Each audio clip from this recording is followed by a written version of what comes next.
apliquen, respeten y apliquen en el diario devenir de sus actividades administrativas normas de carácter convencional, principios de carácter convencional, decisiones con fuerza jurisdiccional de tribunales internacionales que generan claros precedentes que determinan el comportamiento adecuado a parámetros mínimos internacionales en el respeto a los derechos humanos. Y no solamente en el respeto a los derechos humanos, sino también en el respeto a otras normas también pactadas por el país, derivadas de tratados internacionales, como ocurre en materia económica, por ejemplo, donde también hay disposiciones vinculantes, hay principios determinantes del comportamiento de las autoridades nacionales en cualquiera de los poderes, e igualmente decisiones de importantes tribunales internacionales e inclusive de tribunales de arbitramiento internacional que configuran igualmente un gran acervo de normas, principios y jurisprudencia vinculante a los países, no solamente en derechos humanos, sino en materia económica, entre otras. Entonces, la conferencia lo que busca es eso, ¿no? Mostrar de qué manera todo el tema de la convencionalidad, además de su carácter vinculante a las autoridades nacionales, pues debe ser una regla de aplicación permanente, disposiciones de respeto cotidiano, vincularidad inmediata y total dentro del ordenamiento jurídico, porque tratamos sobre esta base de vender una idea central, y es que todo el régimen que se denomina tradicionalmente o en la doctrina reciente del derecho internacional como derecho convencional no es más que un componente del ordenamiento jurídico que nos rige, que se integra con la normatividad nacional, que hace parte de la misma, que no tenemos por qué mirarla como normatividad o principios de contextos diferentes, en cuanto que el país, a partir de su mismo texto constitucional, se ha vinculado de manera directa, ha aceptado, de buena fe ha venido acatando todas las disposiciones de ese ordenamiento como parte integrante del nuestro, luego como ordenamiento aplicable sin ningún tipo de distinción y fundamentalmente porque es el ordenamiento que establece los grandes principios y los mínimos en el respeto de las autoridades a las personas o en los comportamientos de carácter económico. Ese es más o menos el esquema de nuestra presentación, es más o menos la idea de lo que tenemos en mente para esta hora. Es el tema sobre el cual seguramente se abrirá el debate con todos los participantes en esta videoconferencia, los temas centrales de la presentación de hoy. Hecha esta aclaración, voy a entrar a referirme, ya dado que no tengo la posibilidad técnica de presentar el PowerPoint que siempre utilizo para esta conferencia, voy a tratar de ser muy esquemático en la presentación de los temas. Voy a referirme en primer lugar a las bases normativas de esto que denominamos convencionalidad, con una idea anticipada y operativa para la exposición, entendiendo que estoy hablando de convencionalidad, como lo dije hace un momento, entendiendo que existe un componente importante de nuestro ordenamiento jurídico, parte integrante del mismo, que deviene de los compromisos internacionales que Colombia ha firmado, que deviene de los tratados internacionales y a través de los cuales se acepta como norma interna esas disposiciones de los tratados, sus interpretaciones por las autoridades internacionales e igualmente la jurisprudencia, las sentencias proferidas por tribunales internacionales constituidos válidamente en esos tratados, a través de los cuales se resuelven multiplicidad de casos referentes a derechos humanos o actividad económica.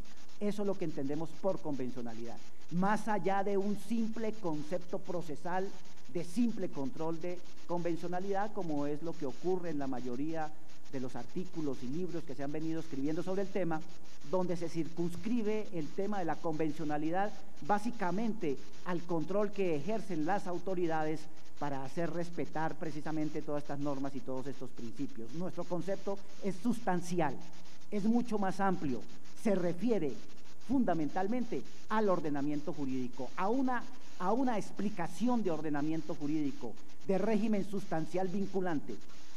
Y obviamente, pues tendrá que existir el control de las autoridades. Eso viene por lógica, pero no centro la presentación básicamente en el control, sino en esa necesidad de circunscribirnos a todo este importantísimo régimen de carácter sustancial. Así las cosas, nuestro primer punto es ¿de dónde deviene esa vincularidad?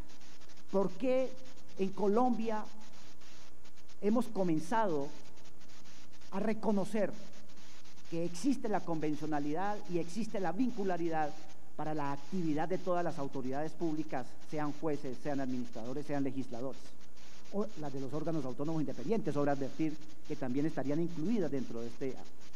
Son varias las fuentes. Voy a comenzar principalmente por las fuentes nacionales.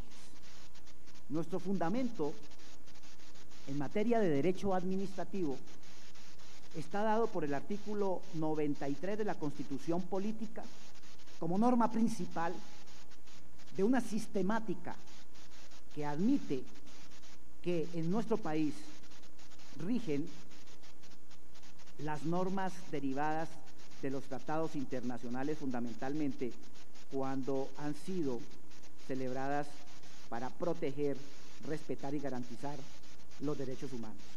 Señala el artículo 93 constitucional que los tratados y convenios internacionales ratificados por el Congreso que reconozcan derechos humanos y que prohíben su limitación en los estados de excepción prevalecen en todo el orden interno. Los derechos y deberes consagrados en esta carta se interpretarán de conformidad con los tratados internacionales sobre derechos humanos ratificados por Colombia, etcétera, etcétera, etcétera, que es la parte correspondiente. Y en la parte referente a la convencionalidad económica, las disposiciones según las cuales el legislador puede, el gobierno nacional puede, y el Congreso aprobará seguramente todos aquellos tratados en los cuales se deleguen asuntos de interés y asuntos que impliquen el cumplimiento de funciones a organismos internacionales. Ahí encontramos pues una razonabilidad de carácter constitucional que ha sido ampliamente ampliada por la Corte Constitucional en la construcción del bloque de constitucionalidad, que es un mecanismo, digámoslo así, un instrumento constitucional por parte de la Corte para recoger este acervo de disposiciones, pero que independientemente de esa construcción de la Corte Constitucional, nosotros hemos venido entendiendo que existe una vincularidad directa, que es lo que la autoridad administrativa debe entrar a aplicar y proteger en cualquier momento, derivada de la Constitución. En segundo lugar, tenemos algunos elementos de carácter legal que son importantes en el entendimiento de la convencionalidad, ya que la estamos refiriendo al derecho nacional colombiano. Quiero hacer especial referencia en este caso a lo dispuesto en los artículos 103 y 104 de la Ley 1437 del Código de los Procedimientos Administrativos y de lo contencioso administrativo, cuando de manera clara, inobjetable, por lo menos en cuanto se refiere a la actividad de la jurisdicción contenciosa, determina que los procedimientos, los procesos y los asuntos, igualmente que el régimen sustancial aplicable en esos casos, pues deviene, según lo dice el artículo 103, de los principios establecidos en la Constitución política, en los derechos reconocidos en la Constitución política. Por lo tanto, por vía del artículo 93, por vía del artículo 103, haríamos la relación necesaria con el artículo 93 constitucional y con las otras disposiciones constitucionales para entender que hay una ya clara dirección, una clara vocación, una clara vinculación entre lo que es la actividad judicial y el régimen constitucional y por lo tanto el régimen convencional, porque por esa vía se está integrando el ordenamiento jurídico y por esa vía tendríamos que entrar a hacer la correspondiente integración. Señala el artículo 103 lo siguiente: los procesos que se adelanten ante la jurisdicción de lo contencioso administrativo tienen por objeto la efectividad de los derechos reconocidos en la Constitución política y la ley y la preservación del orden jurídico. Y fíjense ustedes cómo la Constitución política no solamente hace un reconocimiento de derechos subjetivos y colectivos en su texto, sino que nos está remitiendo a los textos mismos de los tratados sobre derechos humanos, sobre derechos reconocidos o debidamente celebrados y firmados por el gobierno nacional. Luego, por esta vía del artículo 103 encontramos un vínculo directo. En la aplicación e interpretación de las normas sobre este código deberán observarse los principios constitucionales y los del derecho procesal. Aquí, básicamente, principios constitucionales, uno de esos principios constitucionales, es decir, una de las bases sobre las cuales se monta nuestro sistema es el del respeto, del acatamiento al ordenamiento internacional suscrito por el país. Luego ahí no hay un óbice, ni hay una discusión, ni podemos entrar a hacer distinciones de si ese principio aplica o no aplica. Es aplicable, es vinculante, etcétera, etcétera. Posteriormente, señala el 104, la jurisdicción de lo contencioso administrativo está instituido para conocer, además de lo dispuesto en la Constitución política y leyes especiales, pues los asuntos concretos que entra a determinar. Entra ahí, señala para efectos de la jurisdicción. Si hacemos ese mismo ejercicio en cuanto a la actividad administrativa propiamente dicha, pues tenemos que irnos a los artículos 1 y 2 de la Ley 1437, y ahí vamos a encontrar igualmente un régimen de disposiciones que, en mi opinión, hecha una lectura constitucional, pues implican una gran fórmula amplia, no restringida y cerrada al derecho positivo nacional, sino que está integrada con todo aquello que deviene el ordenamiento internacional, que, vuelvo, insisto, se integra en nuestro ordenamiento jurídico.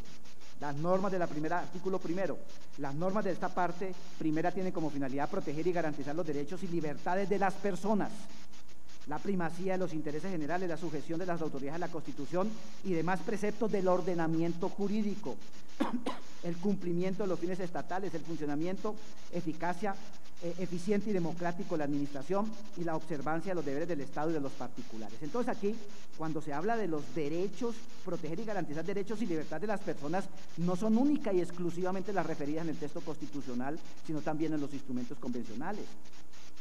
Cuando hace referencia a la sujeción de las autoridades, a la Constitución y demás preceptos del ordenamiento jurídico, vean ustedes cómo el ordenamiento convencional es parte integrante de nuestro ordenamiento jurídico, inescindible del mismo.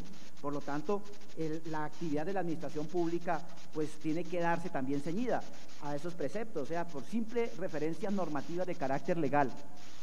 Tanto la actividad de la administración pública como la actividad jurisdiccional, y en este caso la que se rige por la 1437, pues la encontramos que está vinculada necesariamente al ordenamiento. Esto inclusive desde el punto de vista de la administración pública lo hemos desarrollado en algunos trabajos donde hablamos originariamente del principio ampliado de legalidad, la sujeción de la administración no solamente al texto formal de la ley o al texto estricto de la Constitución, sino a todo ese contexto normativo que deviene del ordenamiento jurídico, integrándolo con las normas convencionales. Las autoridades administrativas deben cumplirlas, no están exentas de la misma. Cualquier decisión administrativa debe cumplir con los preceptos, por lo menos, de la Convención Americana, o cualquier decisión administrativa de contenido económico debe respetar los tratados firmados por el país, los convenios, la jurisprudencia de las cortes internacionales. Entonces vean ustedes cómo desde el punto de vista de normatividad interna pues encuentro que hay una suficiente sustentación de este tema. Pero también hay otras disposiciones que me sustentan la convencionalidad, no solamente en el derecho interno. Si nos vamos a el derecho de los tratados, ahí está. Si nos vamos al derecho de los tratados, a la Convención de Viena sobre el derecho de los tratados del año 69, que está debidamente firmada por el país, que en dos disposiciones muy claras nos da las pautas para hablar de convencionalidad y para entender su carácter vinculante dentro del país. son los artículos 26 y 27. El artículo 26, que como ustedes lo saben, incorpora el concepto de la pacta sunt servanda, dice: todo tratado en vigor obliga a las partes y debe ser cumplido por ellos de buena fe.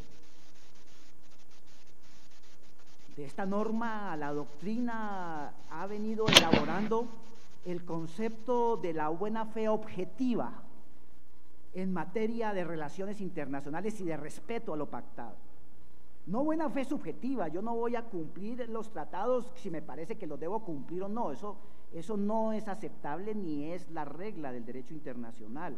El principio de la pacta sunt servanda es un principio que pretende fundamentalmente generar unos lazos muy fuertes y consolidar y darle fuerza a lo que se ha firmado por los países en virtud del principio de la buena fe. Cumplimiento de los tratados en los términos pactados, de ahí se deriva. Y uno de los aspectos, por ejemplo, en el caso de las convenciones de los sistemas, del sistema interamericano, de las mismas convenciones de contenido económico, es que los países han entrado a comprometerse a respetar lo que allí establecieron, que no puede ser objeto de juego, de burla, ¿no?, de interpretaciones que puedan llevar a su no aplicación. Todo lo contrario, que cualquier interpretación que se haga debe hacerse de que sea en favor mismo de la posibilidad de aplicar estas disposiciones. Luego, este artículo 26 es importantísimo para poder entender el tema de la convencionalidad, y viene también el artículo 27, que este tiene pues una vigencia total en nuestro país, y nos permite resolver multiplicidad de inquietudes que hay en torno al tema de la convencionalidad.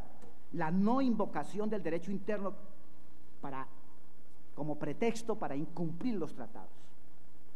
Dice el artículo 27, una parte no podrá invocar las disposiciones de su derecho interno como justificación del incumplimiento de un tratado. Esto es una regla de convivencia internacional fundamental. Cualquier lectura de esta norma en sentido contrario es una negación precisamente de los compromisos adquiridos por los países, y sería pues abrirle la puerta al caos internacional, al subjetivismo, lo cual no se quiere en el ordenamiento internacional. Si se quiere la paz y la estabilidad de las naciones, se debe entrar a hacer pues respetar lo pactado en los términos pactados y no sacarle argumentaciones y argucias a la ejecución de los tratados con el fin de incumplirlos o de evadir las decisiones que se hayan proferido por las autoridades internacionales, las cuales participamos en su conformación y las cuales de buena fe entienden que los países van a cumplir lo que han establecido en sus disposiciones sin encontrar argumentaciones o argucias, vuelvo, insisto, de carácter nacional para oponerse a la misma. Vean, son dos disposiciones importantísimas que ustedes, el auditorio y quienes estén asistiendo, pues tienen que evaluarlas, ¿sí? Eso más o menos la encuentro como una fuente importante. Muy bien, ahora, refiriéndome a la convencionalidad de derechos humanos del sistema interamericano, hay dos disposiciones que resultan de aplicación para entender el contexto normativo de la convención, de la vincularidad y de la generación del concepto de convencionalidad, que son las normas que se han venido invocando permanentemente por la jurisprudencia de la Corte Interamericana para efectos de decir que ahí hay unos precedentes y que además ahí hay unas normas vinculantes que deben ser respetadas por los países.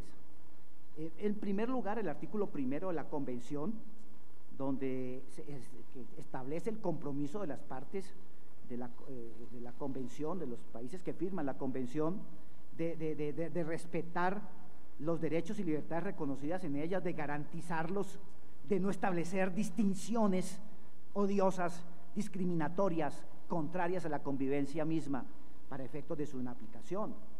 Los Estados partes en esta convención se comprometen a respetar los derechos y libertades reconocidas en ellas y a garantizar su libre y pleno ejercicio a toda persona que esté sujeta a su jurisdicción, sin discriminación alguna por motivo de raza, color, sexo, idioma, religión, opiniones políticas o de cualquier otra índole, origen nacional o social, posición económica, nacimiento o cualquier otra condición social, principio de igualdad pleno, obviamente respetando las diferencias, respetando el carácter plural de la conformación nacional, etcétera. Pero ahí está el principio. Y el segundo, que ya es más de contenido, de un contenido jurídico específico, del cual se deriva y básicamente del cual sale toda la vincularidad de la convencionalidad, que es el artículo 2 de la Convención, que me parece que es la norma más importante, en cuanto que establece lo que tradicionalmente entendemos como que lo establecido en la Convención, las normas, las disposiciones del tratado, sus diferentes instrumentos interpretativos, al igual que las decisiones de los jueces internacionales, para el caso, por ejemplo, la Corte Interamericana. ¿Por qué la Corte ha dicho que vincule y por qué ha establecido la posibilidad de que los jueces nacionales o que las autoridades nacionales o que eventualmente el legislador nacional deba cumplirlos y aplicarlos? Porque así está pactado, porque así lo acordamos todos los países que firmamos la Convención. Dice el artículo 2 lo siguiente: si el ejercicio de los derechos y libertades mencionados en el artículo 1 no estuviera ya garantizado por disposiciones legislativas o de otro carácter, y cuando dice otro carácter son administrativas o judiciales, los estados partes se comprometen a adoptar, con arreglo a sus procedimientos constitucionales y a las disposiciones de esta Convención, las medidas legislativas o de otro carácter que fueren necesarias para hacer efectivos tales derechos y libertades. Esas medidas legislativas o de otro carácter las dicta la autoridad nacional en cumplimiento de sus competencias, así lo determina la Corte. Es un reconocimiento de una habilitación para que todos los actores públicos, nacionales, independientemente del poder al cual pertenezcan, cumplan y apliquen las disposiciones de la Convención y los fallos de la Corte Interamericana. ¿Por qué?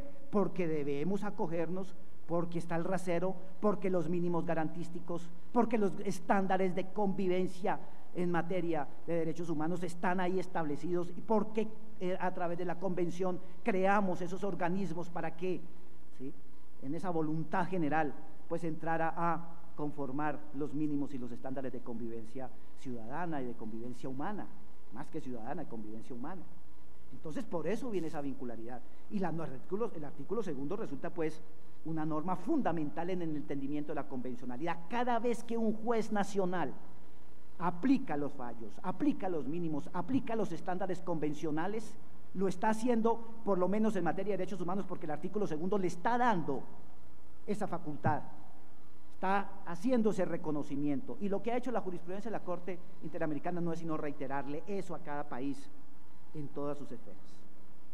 Son de importancia también en este análisis normativo, y no quiero pues simplemente para culminarlo, el artículo 29 sobre interpretación de las normas convencionales, el artículo 63 sobre efectos de los fallos, todo el tema de la reparación, que ya me iré a referir más adelante. Pues ahí encuentran ustedes todas las disposiciones pertinentes para efectos de sustancia. Entonces vean este primer punto que les estaba señalando, el punto, digámoslo así, de fundamentación jurídica del esquema de por qué existe la convencionalidad, por qué hay un régimen sustancial, por qué ese régimen sustancial debe ser aplicado por las autoridades nacionales. Pues tiene toda una razonabilidad en el derecho positivo. Para quienes no sean partidarios pues de toda la conceptualización y la principalística, vean, ahí simplemente el estudio positivo les da los elementos necesarios. Y obviamente que esas normas surgen pues de unos principios claros de convivencia del derecho internacional. Precisamente esto no nos lo inventamos ahora, todo esto de la convencionalidad viene de los trabajos del derecho europeo, del derecho de los tribunales europeos, que en algunas importantes providencias lo ha venido construyendo. De ahí lo tomamos y lo hemos ampliado. Es decir, no es una creación, como dicen algunos, de imperio de la Corte Interamericana o del sistema interamericano o de quienes ejercen los controles de carácter económico internacional. Eso deviene de un sistema de convivencia internacional, rompiendo, eso sí, un concepto formalista y cerrado de soberanía. Es que aquí también hay soberanía, porque soberanamente fuimos y celebramos esos tratados y somos conscientes de que así debe ser el comportamiento de los poderes públicos. Pero más, si nos vamos un poco más allá, toda esta sustentación tiene toda no digamos su desarrollo, pero sí su origen en la doctrina misma del derecho internacional. Hay un libro que les recomiendo a todos los que nos estén ven aquí en la audiencia en este momento de Kant, un gran trabajo de Kant. El que quiera meterse en este tema de la convencionalidad y el derecho internacional, yo creo que el primer texto que tienen que leer es el texto de la paz perpetua, ¿sí? Un trabajo muy interesante hecho a propósito de los tratados de paz europeas en el año 1795 por Kant, donde entre otras cosas señala esto. Pónganle cuidado a ustedes, que esto parece escrito la semana pasada, comillas. La paz perpetua, en la segunda parte de la paz perpetua, en el numeral tercero, dice lo siguiente Kant: la comunidad más o menos estrecha que ha ido estableciéndose entre todos los pueblos de la tierra ha llegado ya hasta el punto de que una violación del derecho cometida en un sitio repercute en todos los demás. De aquí se infiere que la idea de un derecho de ciudadanía mundial no es una fantasía jurídica, sino un complemento necesario del código no escrito del derecho político y de gentes, que de ese modo se eleva a la categoría de derecho público de la humanidad y favorece la paz perpetua, siendo la condición necesaria para que pueda abrigarse la esperanza de una continua aproximación al Estado pacífico. 1795, paz perpetua, Kant. Y es la idea, es la base. Y allá viene, ahí lo tenemos. No estamos descoordinados, no estamos improvisando, no estamos entregando la soberanía, es parte de la soberanía. Entonces es importante entenderlo en ese contexto. Y esta idea de Kant, de que una violación a los derechos cometidos en un sitio repercute en todos los demás y que repercute en la humanidad, fíjense ustedes cómo son algunas de las ideas y principios que sirvieron para los grandes procesos que se surgieron después de la Segunda Guerra Mundial, para juzgar las violaciones gravísimas, los atentados a la raza humana por parte de las potencias vencidas en la guerra, los procesos de Nuremberg, de Tokio, todos los procesos adelantados contra los jerarcas nazis, están fundados en esta idea de que hay unos bienes que están por encima del mismo ordenamiento interno y que corresponden a la humanidad, ¿sí? Y no a la definición del derecho constitucional o legal de cada país. Entonces ahí vean ustedes, por lo menos en materia de derechos humanos, esa situación. Entonces con eso cierro el primer punto. Segundo punto, segundo temita. Voy a referirme básicamente a la convencionalidad del sistema interamericano, que es la que tiene relación directa con el tema concreto de derechos humanos, de responsabilidad del Estado, que voy a referirme en el tercer punto.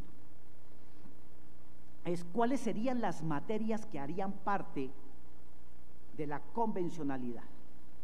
¿Qué asuntos comprometen? Porque la idea central es que son los tratados firmados por el país, el derecho que del mismo se desprende, principios, valores, jurisprudencia, etcétera. Del recorrido que hemos hecho a la jurisprudencia de la Corte Interamericana, parece que este es un concepto que se ha venido ampliando pero de manera permanente. No podemos entender la convencionalidad solamente referida al tema del derecho humano, de convención americana, de texto escrito de la convención, sino que también se acepta, y es importantísimo, todo el tema del derecho internacional humanitario, las convenciones que han sido firmadas por nuestros países en relación con el derecho de la guerra propiamente, la regulación de los conflictos que tienen y que hemos venido aceptando en algunas provincias del Consejo de Estado, que hace parte de ese conjunto normativo que debe ser respetado y que el juez debe el deber de verificar que se haya cumplido por las partes en contienda. E igualmente el derecho de gentes, todo el tema del respeto a la condición humana en el conflicto, todo el tema, aquí por ejemplo entraría por el lado del derecho de gentes el mismo tratado de constitución de las Naciones Unidas, los principios que les mencioné hace un momento derivados de los procesos de Nuremberg, que son importantísimos para todo el tema, por ejemplo, de lesa humanidad. Todo eso queda comprendido dentro del concepto, o sea que es un gran concepto que ha venido ampliándose, y además de eso, no solamente en materia de derechos humanos, la convención misma, sino en cuanto al reconocimiento de derechos subjetivos, sino también todos aquellos otros instrumentos que la han desarrollado en materia de derechos colectivos, de derechos sociales, de derechos políticos, que ya se ha venido avanzando y por lo tanto también deben ser objeto de respeto, de aplicación, porque a partir de ellos también ha venido la jurisprudencia de la Corte Interamericana determinando parámetros de convivencia mínimos. Luego, esto es un gran acervo que engrandece el concepto de ordenamiento jurídico vinculante para las autoridades nacionales. Esto sería el segundo punto. Paso a un tercer punto rápido, porque tengo que dar espacio a los interrogantes que ustedes tengan, y es que entendemos de dónde deviene el control, ya específicamente la convencionalidad, y voy a hacer referencia a lo que se llama control, porque desde el punto de vista sustancial, vea que estoy hablando de una gran conformación normativa. En este tercer punto voy a hacer referencia al denominado control, que es el que más desarrollo ha tenido a nivel doctrinal, e inclusive los trabajos que uno ve a nivel de tesis. La mayoría de los estudiantes en las universidades, algunos que hemos tenido oportunidad de participar en los debates de tesis, yo veo que se orientan mucho al tema procesal, al tema del control, a confundir un poco la convencionalidad con el control de convencionalidad con el control de constitucionalidad. Inclusive hay trabajos muy importantes del juez MacGregor de la Corte Interamericana, excelente trabajo, pero tiene ese sesgo de carácter procesal porque lo vinculan con el control más que con un régimen sustancial. En esta exposición yo estoy diciendo, vea, hay un régimen sustancial, pero también hay control. Ese control puede tener dos aspectos. Uno primero que es un control objetivo. Dice la Corte Interamericana, le dice a los países, mire, ahí donde haya inconsistencias, incompatibilidades, irrazonabilidad entre la norma nacional y la norma y el principio convencional, pues debe hacerse un control objetivo. Esa norma debe inaplicarse por la autoridad nacional en el ejercicio de sus competencias. Si el juez contencioso encuentra que hay una disposición de carácter legal o constitucional que riñe y que violenta o que restringe el derecho convencional, pues debe aplicar la convención por encima de esa disposición. Así de fácil, así de elemental. El segundo control es el control subjetivo de convencionalidad, que es el control dirigido no a dejar inaplicables las normas, que es un trabajo de subsunción ahí. Siento que es un trabajo mucho más amplio el control subjetivo, porque es conocer el acervo de mínimos establecidos de protección a los derechos establecidos en la Convención, en la jurisprudencia de la Corte, y darle aplicación concreta a casos específicos en el derecho nacional, o establecer leyes que los respeten, o dictar actos administrativos, sancionatorios o de cualquier otra naturaleza con sujeción a los mismos. Eso es lo que se llama el control subjetivo. Ambos controles, el objetivo y el subjetivo, están, llamémoslo así, difundidos, dispersos entre todas las autoridades de todos los países miembros del sistema interamericano, porque así lo dispone el artículo 2 de la convención que les leí, e igualmente la jurisprudencia que ha interpretado ese artículo, que es la jurisprudencia con autoridad, la jurisprudencia de la Corte Interamericana. Entonces, estos dos instrumentos son los que se tienen en manos de todos ustedes, los operadores. Deberían utilizarlos permanentemente para hacer coherente el sistema. Fíjense, el control objetivo y el control subjetivo. El control subjetivo es mucho más amplio porque nos lleva a profundizar, a que nos sumerjamos en el inmenso mundo de providencia de la Corte Interamericana, de los diferentes instrumentos que la han venido desarrollando, y encontremos ahí precisamente cuáles son esas disposiciones, esos principios, esos precedentes en todo el sentido de la palabra, es decir, la ratio decidendis utilizadas por la Corte Interamericana para resolver casos similares cuando juzga la responsabilidad de nuestros países. Entonces ahí ahí encontramos esos mínimos aplicables. Muy bien.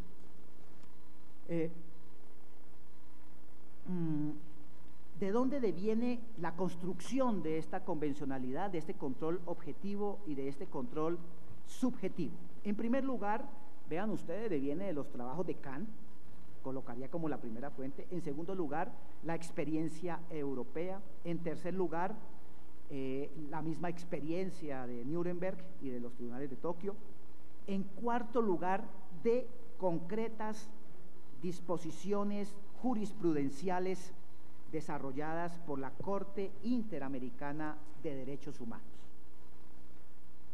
No hago referencia a los antecedentes, está la jurisprudencia del Tribunal de Justicia Europea, está el Tribunal Europeo de los Derechos Humanos, hay algunos votos singulares o salvamentos de votos de algunos magistrados de la Corte Interamericana que se produjeron hasta el año 2006, porque ya a partir del año 2006 se consolida el sistema, pero hay una providencia importante que después viene siendo ampliada y consolidada en el esquema nuestro, en el esquema interamericano, que es el caso Almonacid Arellano del año 2006, Almonacid Arellano contra el Estado chileno, un caso de violación de derechos humanos, en el cual en los numerales 124 y 125 pues entra la Corte Interamericana a establecer las pautas de la construcción de todo el sistema. Permítanme ustedes acá más o menos qué dice la Corte al respecto en el caso Almonacid Arellano del 26 de septiembre del 2006. Numeral 124. La Corte es consciente que los jueces y tribunales internos están sujetos al imperio de la ley y por ello están obligados a aplicar las disposiciones vigentes en el ordenamiento jurídico. Pero cuando un Estado ha ratificado un tratado internacional como la Convención Americana, sus jueces, como parte del aparato del Estado, también están sometidos a ella, lo que les obliga a velar porque los efectos de las disposiciones de la Convención no sean mermados por la aplicación de leyes contrarias a su objeto y fin, y que desde un inicio carecen de efectos jurídicos. En otras palabras, el Poder Judicial debe ejercer una especie de control de convencionalidad entre las normas jurídicas internas que aplican en los casos concretos y la Convención Americana de Derechos Humanos. En esta tarea el Poder Judicial debe tener en cuenta no solamente el tratado, sino también la interpretación que del mismo ha hecho la Corte Interamericana, intérprete última de la Convención Americana. O sea, es un desarrollo del artículo segundo, es el reconocimiento de una habilitación clara, sin discusión, de autoridades judiciales. En este caso, pues para las autoridades judiciales, pues el punto de partida fue un asunto que vinculaba la aplicación de una norma interna del derecho chileno que impedía el juzgamiento de algunas personas, en el caso Almonacid Arellano. En el numeral 125 agrega la Corte lo siguiente: en esta misma línea de ideas, esta Corte ha establecido que según el derecho internacional, las obligaciones que éste impone deben ser cumplidas de buena fe y no puede invocarse para su incumplimiento el derecho interno. Esta regla ha sido ratificada, ha sido codificada en el artículo 27 de la Convención de Viena, que ya les leí a ustedes al inicio de la conferencia. De este caso y de unos casos similares se deducen una cantidad de reglas que ya les voy a leer, pero quisiera destacar lo siguiente, que este caso ha venido siendo ampliado. Posteriormente, en el caso de los trabajadores del Perú, y con más, en el caso de los trabajadores cesados del Perú, del Congreso del Perú, pero con más fuerza todavía, en el caso Hellman contra Uruguay, la Corte no solamente reconoce ese control de convencionalidad objetivo y subjetivo en las autoridades judiciales, sino también en las autoridades administrativas y sobre todo en las legislativas. Señores del Congreso, ustedes no pueden expedir una ley contraria a los mínimos y los estándares del derecho internacional, de los derechos humanos, del internacional humanitario, del derecho de gentes, pues. Señores, ustedes no pueden establecer una ley de perdón cuando hubo claras violaciones de derechos humanos y situaciones de lesa humanidad. Señores del Poder Ejecutivo, ustedes deben en sus decisiones administrativas acoger los parámetros de la Corte Interamericana, y cualquier decisión que ustedes adopten por fuera de esos parámetros no debe ser aplicada. Es como si no existiese, es lo que nosotros denominamos aquí en la parte teórica de la presentación como una especie de aplicación de una excepción de inconvencionalidad que lleva a que no tenga fuerza vinculante la decisión, o en otros casos, como si no existiese esa decisión legislativa, ejecutiva o judicial. Es la fuerza que tiene entonces a partir de los fallos de la Corte Interamericana. Aquí van ustedes, acá hay una cantidad de principios, de características. Entonces ya en la caracterización, aplicando más o menos esas providencias, y infinidad, son aproximadamente 15 providencias que hemos analizado sobre el tema de convencionalidad, hemos deducido algunos principios: supremacía convencional, ¿sí? Aplicación directa de los instrumentos del sistema, expedición de leyes y cualquier otra norma con sujeción al sistema, adopción de soluciones en los casos concretos con referencia al sistema interamericano, aplicación de la excepción de inconvencionalidad cuando sea del caso, y el deber de la autoridad de abstenerse de darle cumplimiento a decisiones contrarias al orden convencional, obligatoriedad de interpretaciones conforme a los mínimos establecidos por la Corte Interamericana, determinación de la competencia en las autoridades nacionales de acuerdo con las competencias internas, es decir, si es un juez contencioso pues debe aplicar en los asuntos de su competencia. En fin, aparece pues toda una serie de principios, más que principios, de reglas que se van derivando de esta situación de convencionalidad. Entonces ahí tenemos esa construcción que quería resaltarles a ustedes en este tercer aspecto. Pasemos a un cuarto tema, porque tampoco me puedo quedar en este de la convencionalidad, no puedo concentrarme exclusivamente en los fallos de la Corte Interamericana. Voy a hacer referencias a la manera como nos impacta el tema de la convencionalidad en el derecho administrativo y consecuentemente en el ámbito de la responsabilidad del Estado. Como ustedes pueden haberse dado cuenta a partir de la presentación del tema, pues la autoridad administrativa no está exenta del cumplimiento de la convencionalidad. De acuerdo al artículo 2 de la Convención, está obligada a utilizar esos parámetros, a respetar esos precedentes, a cumplir con el derecho positivo internacional derivado de los tratados de buena fe objetiva. Por lo tanto, si es una vincularidad para la administración pública, en consecuencia, si entendemos que el derecho administrativo es el derecho de la administración pública, en parte, pues es inobjetable que ahí ya vamos a tener una fuente importantísima de análisis en todos los aspectos, en trámites administrativos. Además, el artículo 1 de la 1437 ya me dice que pues, los derechos convencionales pues tienen que ser aplicados en todos los trámites. Va a tener implicaciones en los actos administrativos, la construcción misma del acto administrativo. Va a tener influencia en temas que están por fuera de los procedimientos administrativos y teoría del acto.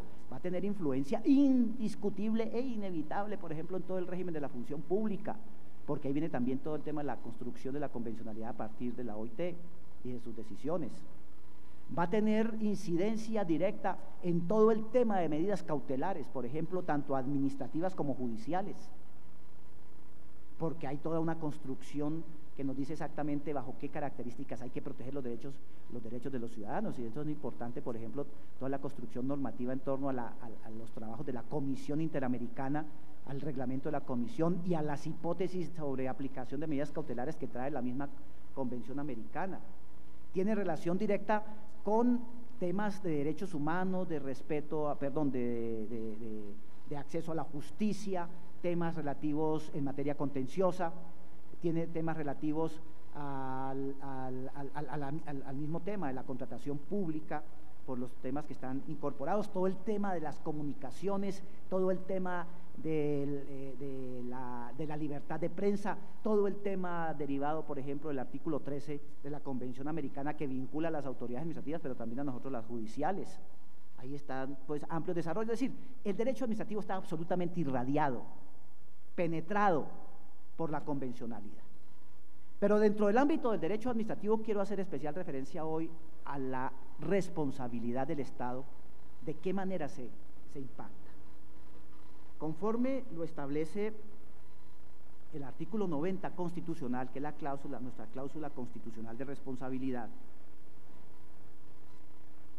señala lo siguiente: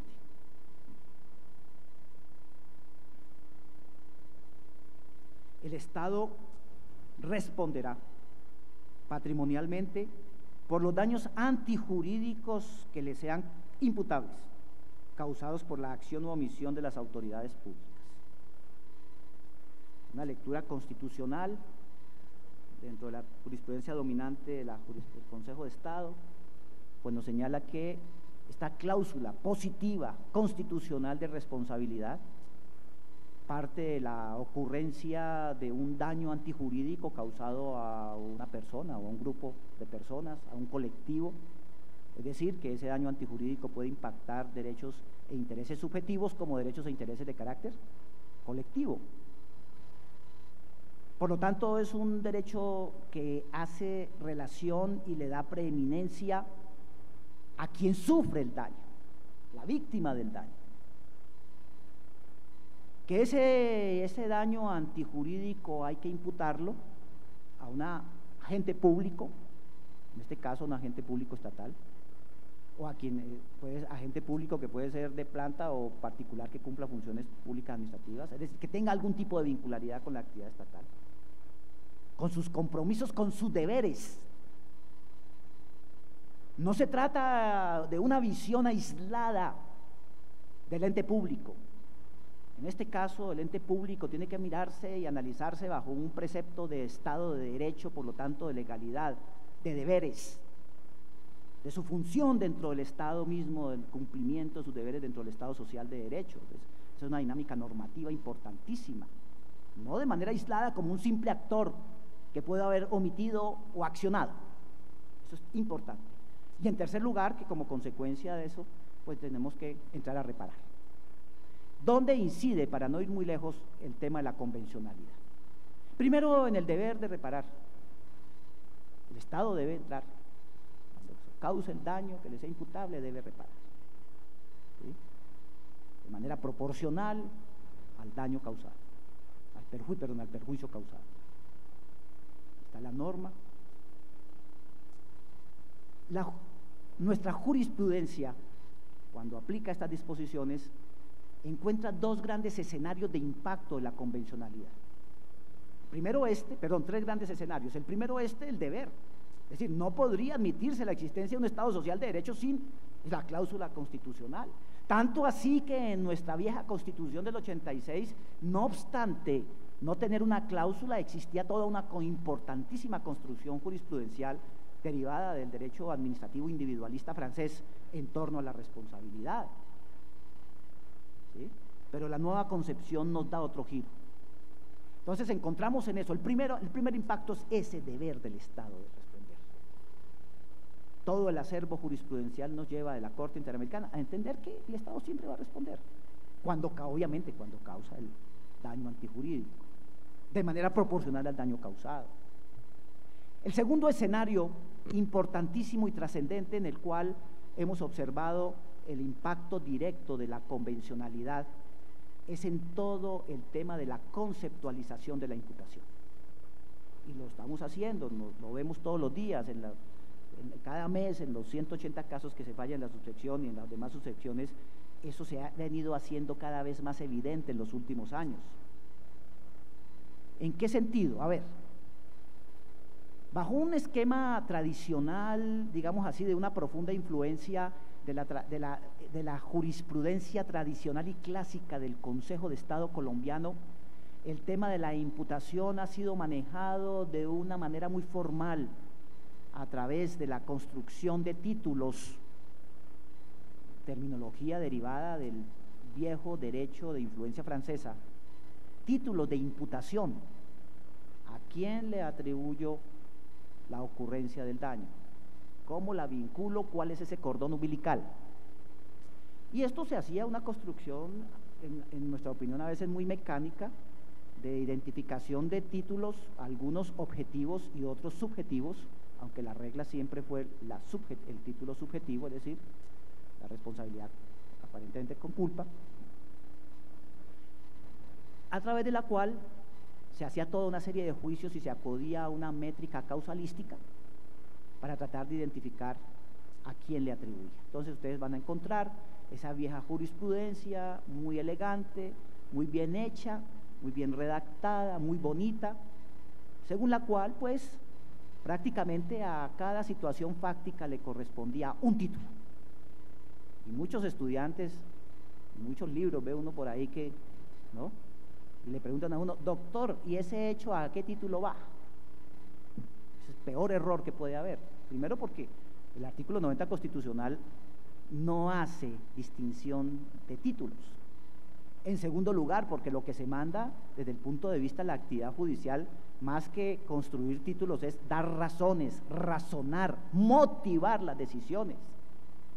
Y yo no me puedo por vía doctrinal establecer camisas de fuerza, porque yo tengo como juez que analizar el caso y verificar qué fue lo que ocurrió y dar una motivación cuando voy a hacer la imputación. Entonces, el primer impacto está en esa metodología.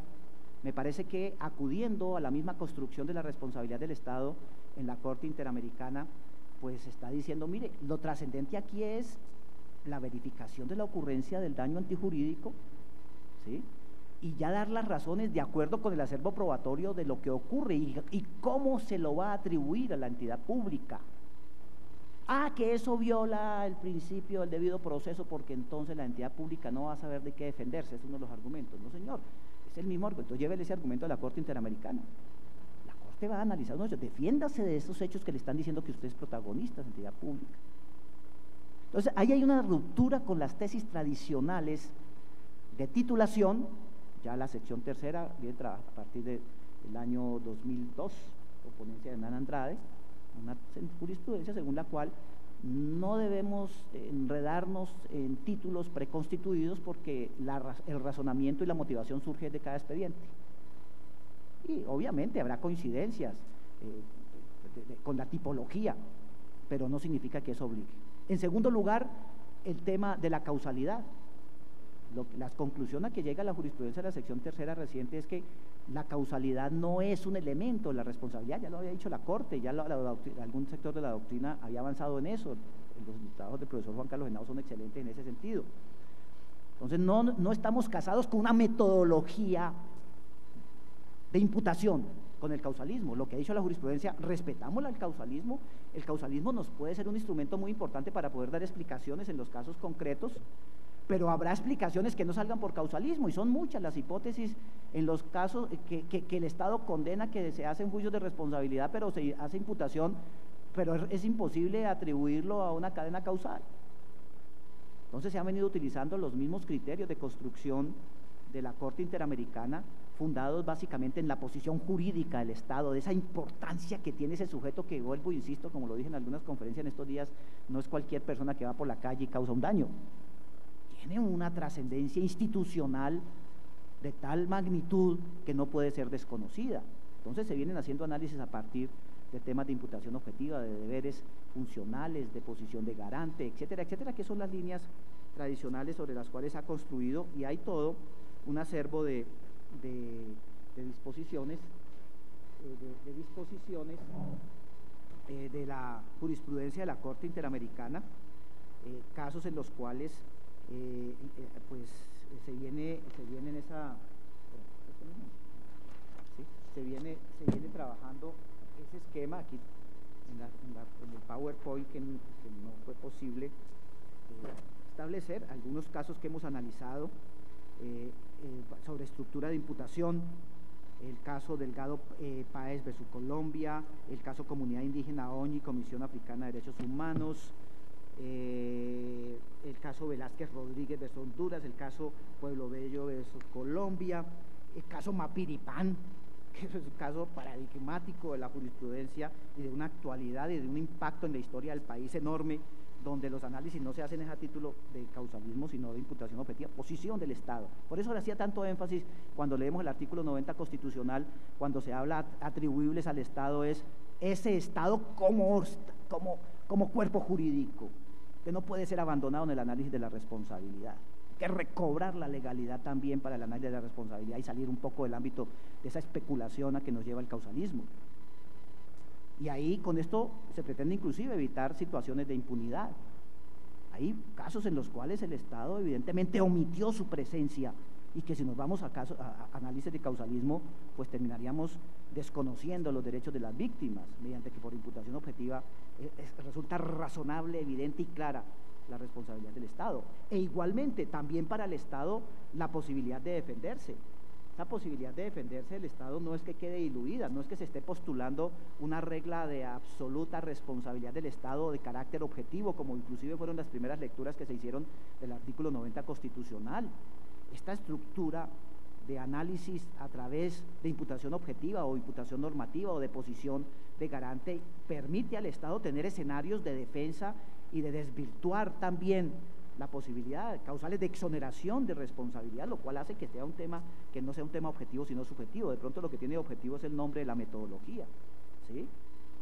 Les recomiendo, por favor, que en un avance internacional importantísimo, y lo decía hace unos días en un debate que teníamos en Revista Semana, quienes estén interesados en este tema de las causales de exoneración del Estado bajo escenarios de análisis de responsabilidad por imputación objetiva, trabajen en un documentico que está en la red. Se trata del articulado sobre responsabilidad internacional del Estado por hechos ilícitos, construido por un importante profesor Stanford. Nos hacía caer en cuenta Juan Carlos Henao, de que fue el defensor de Colombia en el caso de Nicaragua. Este documento de Naciones Unidas trae un capítulo destinado a analizar cuáles son las causales de exoneración bajo escenarios de imputación objetiva. Luego no tenemos que irnos al derecho civil clásico para encontrar las causales de exoneración, porque aquí también las hay. No se está dejando desprotegido el interés general. Aquí ya es toda una actividad más consciente y mucho más razonable, de acuerdo con el ordenamiento jurídico de defensa del Estado. Es decir, nosotros como jueces no solamente miramos y vemos que no haya impunidad, pero también tenemos en cuenta el otro lado del problema, que es la presencia misma del Estado. Ahí tienen ustedes todo un acervo de posibilidades de defensa. Entonces, ese es el segundo punto que digo, que es el segundo punto de impacto de la convencionalidad. Entender bajo metodologías de imputación objetiva, también sin abandonar el causalismo. Yo no voy a pelear con los causalistas, porque eso no vale la pena ser fundamentalista como ellos. Entonces, sencillamente lo que quiero es decir, mira, hay otras metodologías también de análisis. Tercer aspecto de impacto importante, también trascendente, es en el ámbito de la reparación.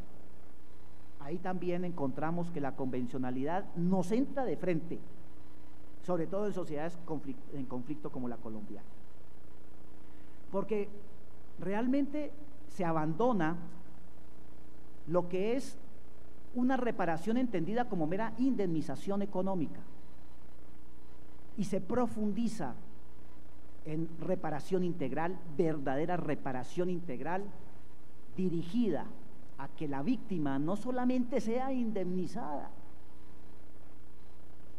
¿no? Calcularle el valor de los perjuicios materiales o inmateriales y traducírselos a una suma dineraria. Es un ejercicio clásico, tradicional, sobre el cual tenemos infinidad de problemas acá en la jurisprudencia. Estamos tratando de unificar criterios, sobre todo en temas inmateriales, sino de construir a partir de todo lo que ha construido como parámetro la Corte Interamericana, con fundamento en el artículo 63.1 de la Convención, lo que puede ser una justa reparación, el concepto de justa reparación. Que el concepto de justa reparación desborda lo eminentemente monetario, lo eminentemente económico, lo que es meramente indemnizatorio, y nos lleva a unos ámbitos que a veces resulta difícil valorarlos, pero que pueden tener un impacto mucho más profundo que las simples sumas que se reconocen, que a veces pueden ser hasta humillantes. Todo el tema de la reconstrucción, todo el tema de tratar de volver las cosas a un estado anterior a los infaustos hechos antijurídicos, al daño antijurídico mismo. Obtener, consolidar conceptos de verdad, que las víctimas sepan exactamente qué pasó, dictar medidas que el juez construya, porque aquí estamos en un derecho no pedido, medidas que realmente puedan llevar a que se conozca la verdad, porque conociendo la verdad se va a resarcir en aspectos morales y sociales a las víctimas, que se haga justicia, que se ordenen investigaciones, que se vuelvan a revivir procesos, que los temas relativos a profundas violaciones de derechos humanos, a lesa humanidad, no prescriban.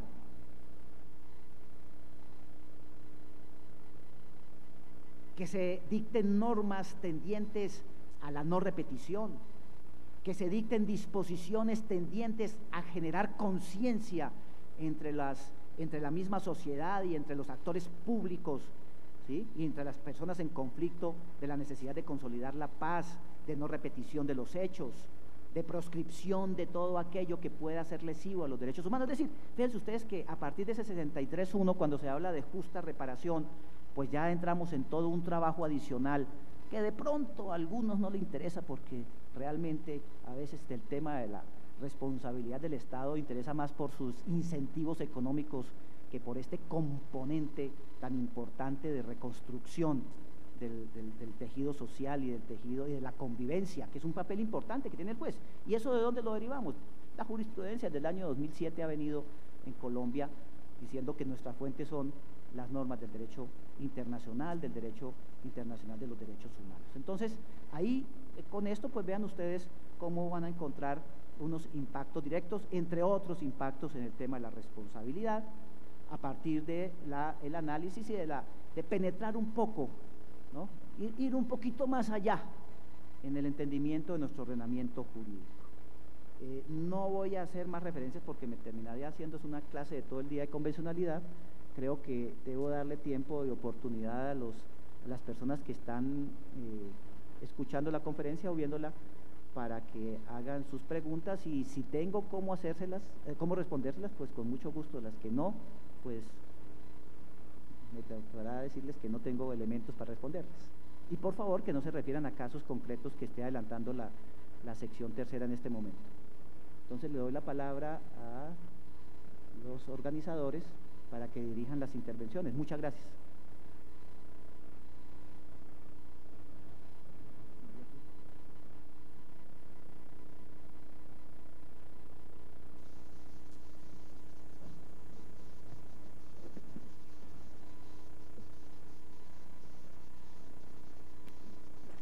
Muchas gracias a usted, doctor Santofimio, por su excelente exposición.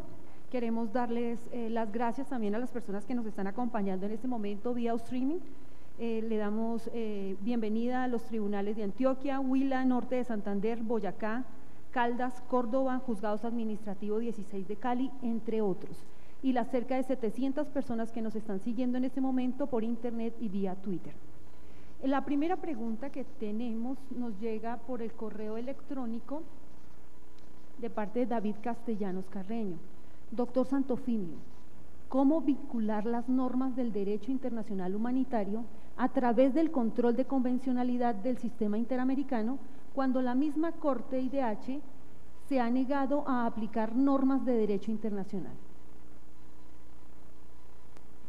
Creo que hay un enfoque equivocado en la pregunta y una afirmación que no corresponde con la realidad.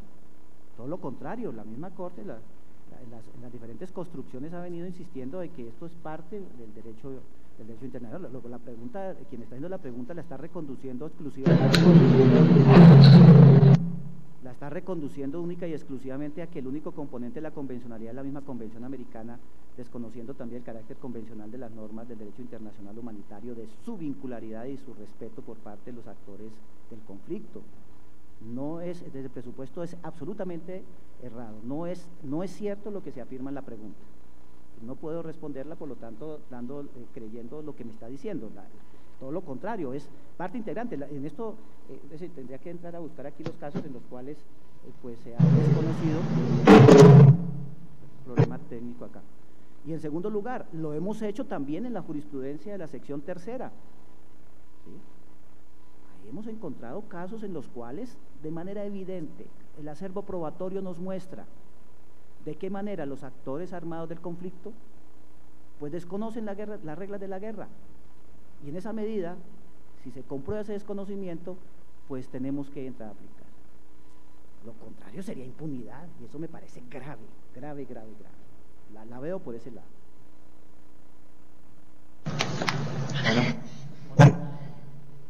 Buenos días, doctor Jaime Orlando. Una pregunta desde el Tribunal Administrativo.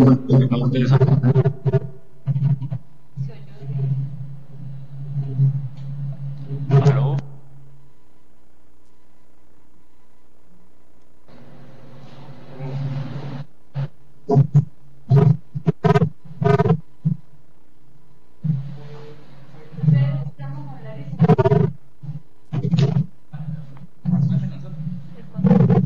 ¿Sí se puede escuchar allá, doctor?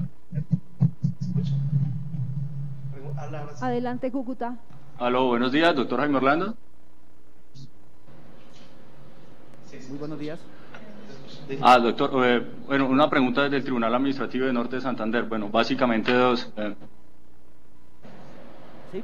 La primera, ¿cuáles podrían ser los límites al control de convencionalidad en materia de responsabilidad del Estado? tenemos algunos principios o criterios, por ejemplo, el del margen nacional de apreciación, o tenemos recientemente el principio de sostenibilidad fiscal. ¿Podrían ser algunos límites al control de convencionalidad, o no podrían ser límites de control de convencionalidad?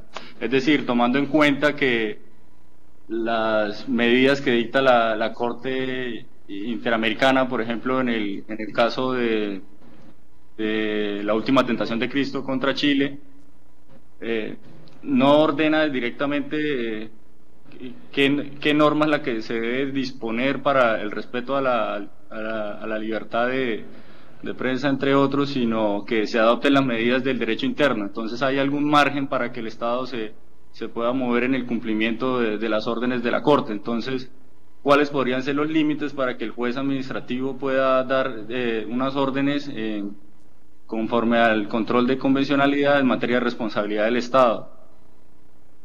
Y bueno, otra pregunta es frente a si la aplicación del control de convencionalidad en materia de responsabilidad del Estado, en concreto en materia de derechos humanos, podría cambiar un poco la metodología de análisis, en el sentido de que ya se entrarían a analizar la violación de derechos como tal y no la responsabilidad por el daño evento. Entonces iríamos a una objetivización de la responsabilidad del Estado. ¿Constituiría esto una evolución del derecho de daños, o constituiría en realidad una regresión? ¿Sí? Porque se analizaría el derecho como tal y qué infracción a los deberes de garantía, obligaciones afirmativas, entre otras, estaría desconociendo el Estado en el caso concreto. Pues ¿sería ese el análisis que haría el juez administrativo, o qué considera usted, doctor Jaime Orlando? Bueno, muchas gracias a Cúcuta. Ahí vamos por la primera parte, límites. Límites al control mismo. Y aquí la pregunta la observo que me la está formulando en relación con el control objetivo. ¿Hasta dónde puede el juez nacional, por ejemplo, entrar a desconocer o inaplicar, no desconocer, inaplicar una disposición nacional con el argumento de la existencia de una norma convencional o de un principio convencional que debe ser garantizado? Usted mismo me ha dado ahí unas pautas en relación con, en primer lugar, con lo que ha entendido la autoridad nacional, el juez nacional, o eventualmente quien hace las interpretaciones constitucionales, en el caso de Colombia, la Corte Constitucional. Digamos que hay una interpretación razonable, lógica, que viabiliza el funcionamiento del sistema. Pero mis inquietudes van un poco más allá. Cuando no obstante existir esa norma, ese parámetro, resulte insuficiente o definitivamente esa interpretación es contraria totalmente al parámetro interamericano. Yo creo que ahí lo que está diciendo la jurisprudencia de la Corte Interamericana es decir, avance usted en favor de la convencionalidad y no de la interpretación interna, porque además sería, si le doy pleno efecto a esa interpretación interna, sería tanto como desconocer el 27 de la Convención de Viena, porque le estaría oponiendo a la aplicación de un tratado una norma nacional, en ese caso una interpretación nacional. Luego, la interpretación nacional tiene que ser proporcional, suficiente, razonable, adecuada a la interpretación convencional para que yo le dé un efecto, una aplicación y tenga todo mi respeto. Ahora, me plantea otro límite, que es el límite presupuestal. Este es un tema de una muy grande discusión.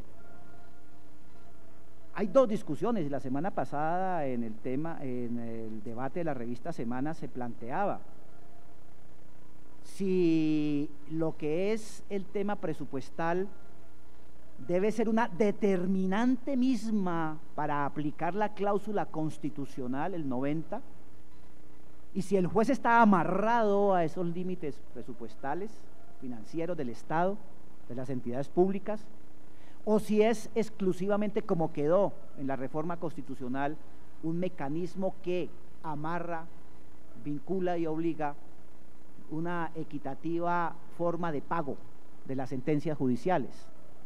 Vean ustedes cómo quedó redactada la Constitución política. Pensemos que institucionalmente hasta ahora está ahí y se refiere al elemento económico, a las indemnizaciones del Estado, no me vincula en cuanto al tema de la reparación integral, los demás elementos de contenido no económico. Pero donde se está discutiendo, inclusive alguno de los panelistas en el debate de semana lo planteó, era que inclusive debería avanzarse para que se sujetara a la responsabilidad plena del Estado, es decir, el análisis misma de la existencia del daño, de la imputación, al aspecto presupuestal, a la estabilidad económica y financiera, lo cual es un tema de discusión. Yo en principio diría que eso no puede ser así, porque eso podría ser una fuente permanente de impunidad y sería una especie de licencia de corso para que la administración hiciese muchas cosas sabiendo que nunca va a responder. Por eso me parece inteligente la manera como quedó incorporada el problema presupuestal dentro de la Constitución política. La segunda parte de la pregunta, que le perdí el hilo, era referente a… Volvemos a Cúcuta, la segunda parte del interrogante de Cúcuta. Sí, por favor, que no me la repite. No la de las limitantes, sino la… Segunda pregunta iba encaminada hacia, sí, al aplicar el control de convencionalidad del juez administrativo, pues iría a una evolución del derecho de daños o una regresión, sí, en el sentido de que pues se vendrían a hacer un análisis de la violación de derechos como tal y de pronto no el análisis del daño evento y la reparación del daño evento, sino la reparación de derechos individualmente considerados. Es decir, ¿eso constituiría una evolución o no? El juez administrativo estaría haciendo el mismo análisis de la Corte Interamericana en el sentido de la violación de un derecho en particular y la infracción a los deberes de garantía respecto a la tutela de esos derechos. ¿Sería un avance o sería una regresión en el sentido en que podría llevar a la desigualdad en materia de indemnizaciones, que fue lo que llevó, por ejemplo, a reconducir el concepto de daño a la vida de relación hacia el daño a la salud, porque algunos tribunales administrativos, pues, además de indemnizar el daño a la vida en relación, empezaban a indemnizar otros tipos de daños partiendo de la tutela de derechos. Bueno. Y eso generaba una desigualdad en materia indemnizatoria. Entonces, ¿constituiría una evolución, constituiría una regresión en ese aspecto, en ese escenario de impacto? ¿O qué considera usted, doctor Jaime Orlando? A ver, estoy conectado, ¿no? A ver, son dos temas. Si el juez debe ser un juez ciego, que solamente verifica la existencia del daño antijurídico e indemniza. Y el otro tema es, ¿qué ocurre entonces con los bienes involucrados y afectados con ese daño? La vida, el honor, bueno, no sé cuántos pueden resultar ahí afectados. Me parece una adecuación formidable, es un gran avance en cuanto que se analice exactamente el impacto sobre qué bienes recae ese daño. Y así lo hace la Corte, y así lo venimos haciendo. Inclusive se ha venido construyendo categorías ya para efectos indemnizatorios en esa dirección. Vean ustedes cómo hemos trabajado y se está trabajando en sección tercera, se está tratando de unificar el tema de los inmateriales, el reconocimiento de perjuicios morales, daño a la salud y violación de bienes constitucionales, porque ahí están. Son los derechos que realmente son impactados, son derechos subjetivos y colectivos. Entonces no me parece que sea regresiva, de ninguna manera. Otro problema es lo que usted plantea ahí en su pregunta, que eso sí tiene que tener una solución y yo creo que en eso hay que ser absolutamente cauteloso y esperaremos en la jurisprudencia de la sección tercera por dónde marcha, de no entender que hay de que se ha abierto la regadera en materia de admitir violaciones a bienes constitucionales y por lo tanto entrar en una regadera de indemnizaciones que podría romper el principio de igualdad. Yo creo que en eso se ha sido razonable y se ha tratado de mantener simplemente un reconocimiento en materia de un concepto mismo y no de una pluralidad de conceptos. Yo creo que en eso, en los próximos días, la sección tercera tendrá que avanzar, porque ahí hay unos límites obvios que toca mantener, porque son respetos inclusive a los mismos intereses de la colectividad, que tiene impactos evidentemente económicos, y eso tiene que ser el juez consciente. Luego, no me parece que estemos en un retroceso, me parece que es una metodología adecuada, y tiene que ser así porque es una metodología que está acorde en estos aspectos con la influencia misma de los trabajos de la Corte Interamericana. Doctor, una pregunta que nos llega desde la Universidad de los Andes. ¿Por qué se afirma que se debe aplicar sin distinción la convencionalidad? ¿Dónde queda el principio doctrinal de la convencionalidad fuerte y la débil, que dice que una debe ser moderada por los estados? Sí, es decir, inclusive no utilicé esa expresión, lo que hablé fue de la imperatividad, ¿sí? Y obviamente las modulaciones van dentro de cada estado. El juez, de acuerdo con el caso, tiene que modular, ¿sí? No es un solo rasero, ahí hay unos aspectos vitales de núcleos donde se pretende garantizar la igualdad, que son inamovibles por los estados. Pero otro tema es aquellos ámbitos de flexibilidad. Inclusive podríamos pensar en un tercero donde no se ha construido y donde le corresponde al juez nacional interpretar, ¿sí?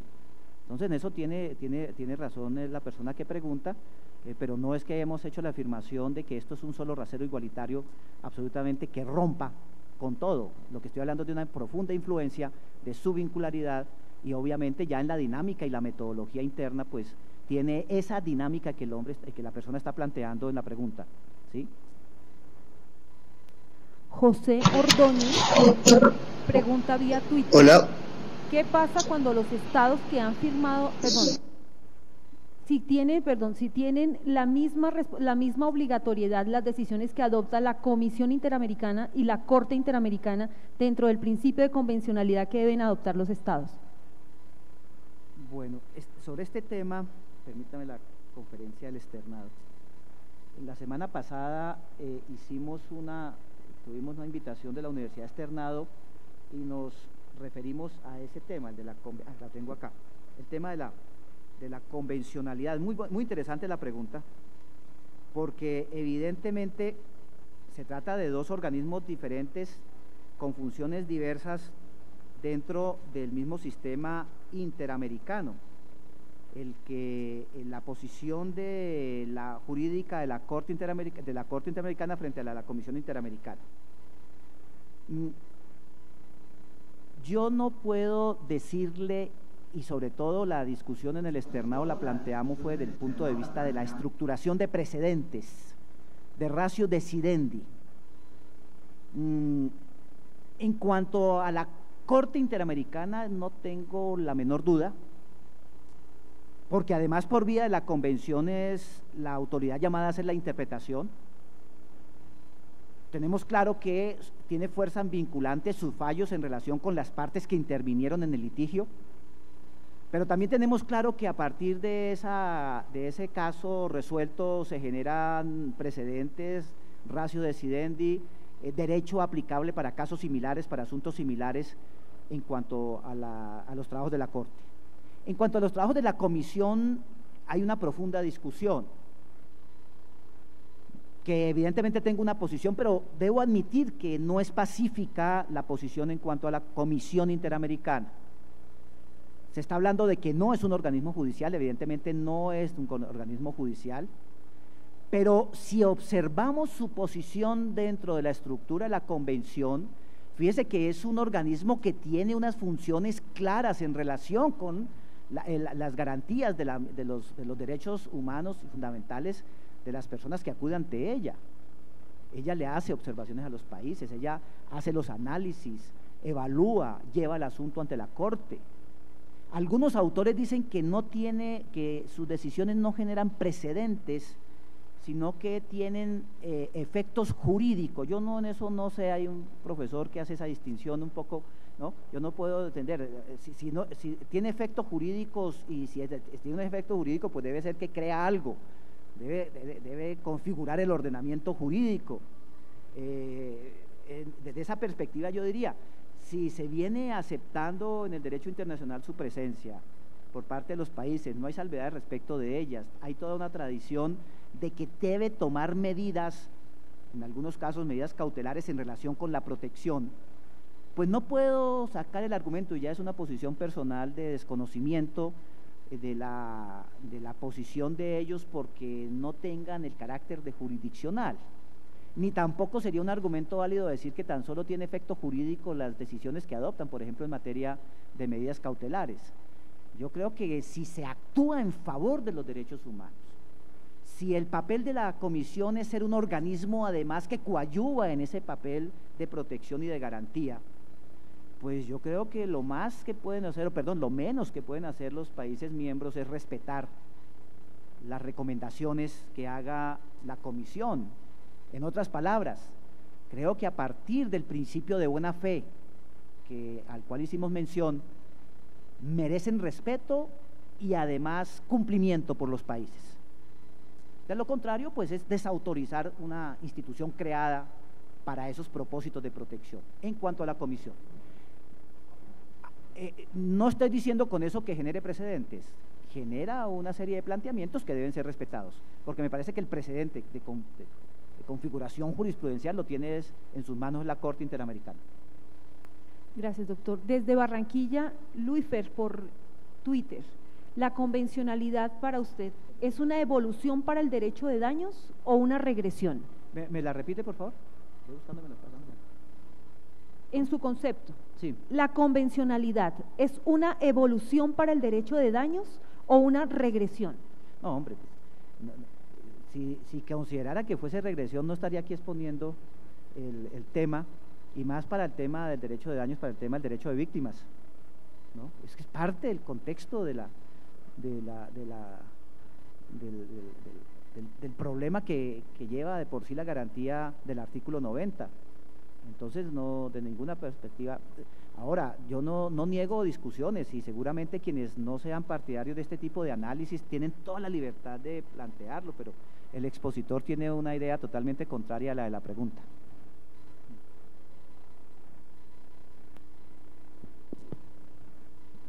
El señor González, estudiante de la Universidad Externado de Colombia, pregunta, asistente aquí en la sala de audiencias, en relación con la reparación, ¿es posible implementar el concepto de reparaciones transformadoras en el sistema de reparaciones de responsabilidad extracontractual del Estado?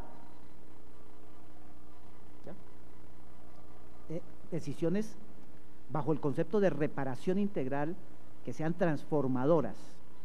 El concepto de reparación, tal y como se ha venido planteando, y si lo ajustamos al 63.1 de la Convención, cuando me habla de que exista una justa reparación, si implica dar órdenes que no vayan a confundirse o a usurpar el ejercicio de la actividad administrativa, es decir, el protagonismo del juez debe tener una coherencia con el caso concreto, pues en mi opinión nada dificultaría que se dicte una disposición en aras de la reparación integral con esa dirección, pero respetando la división de poderes, respetando el ámbito del juez. Es un trabajo difícil, no es volver al juez protagonista, al juez espectáculo, al juez que dice cualquier cosa, sino a un juez coherente y razonable con las dificultades del caso, y si hay que dictar una medida, esa se puede dictar, pero siempre, vuelvo, insisto, respetando el ordenamiento jurídico en general.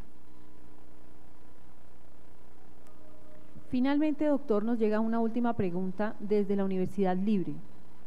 ¿Existe algún mecanismo para obligar a los países a cumplir los tratados y la convencionalidad y el respeto por de los derechos?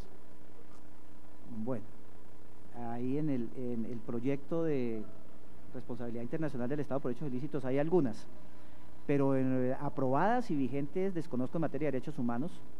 Donde sí hay es en materia de convencionalidad económica. Recuerdo aquí la premura que teníamos en resolver el caso de ETB contra Concel por las posibles sanciones económicas a las exportaciones colombianas que pudiese decretar el Pacto Andino, las autoridades del Pacto Andino. Desafortunadamente, por eso cuando inicié la conferencia me tocó hablar del 26 de la Convención de Viena, la buena fe, la certeza de que vamos a cumplir, de que somos actores internacionales cumplidores de nuestros deberes, de que si nos comprometimos lo hicimos porque vamos a cumplir lo pactado. La buena fe objetiva, yo diría, que es la gran fuerza vinculante de todo este sistema. Ahora, permítame, Andrés, ahí en relación con la primera pregunta de casos de la Corte Interamericana donde se haya acudido al derecho internacional humanitario, no tenía acá el caso, para no ir muy lejos, en el caso Hellman, en el párrafo 209, ¿sí?, hace referencia al derecho internacional humanitario. En el caso Gómez-Lumbenso, Brasil, también hace referencia al derecho internacional humanitario, y le podría dar a la persona que hizo la pregunta un listado adicional de casos que tenemos ya allá arriba en el despacho, donde se ha utilizado el concepto del derecho internacional, la preceptiva del derecho internacional y la defensa del derecho internacional humanitario para efectos de sustentar el tema de la convencionalidad. Con esto, pues, muchas gracias a todos ustedes, espero que el tema sea atractivo. Yo sé que no es un tema pacífico, o sea que son muchas las inquietudes y seguramente los contradictores serán muy grandes en relación con este tema de la convencionalidad, derecho administrativo y sobre todo responsabilidad. Muy amables, muchas gracias. A usted, doctor Santofimio, muchísimas gracias. Les damos gracias también a los tribunales que nos estuvieron acompañando: Antioquia, Huila, Norte de Santander, Boyacá, Caldas, Córdoba, juzgados administrativos de Cali y de Medellín. Igualmente a las cerca de 700 personas que nos estuvieron siguiendo vía Twitter y vía Ustream. Los invitamos el próximo 26 de junio con la videoconferencia Medidas cautelares en el nuevo Código de Procedimiento Administrativo y de lo Contencioso Administrativo, a cargo del presidente de la sección quinta del Consejo de Estado, doctor Alberto Yepes Barreiro. Muchas gracias.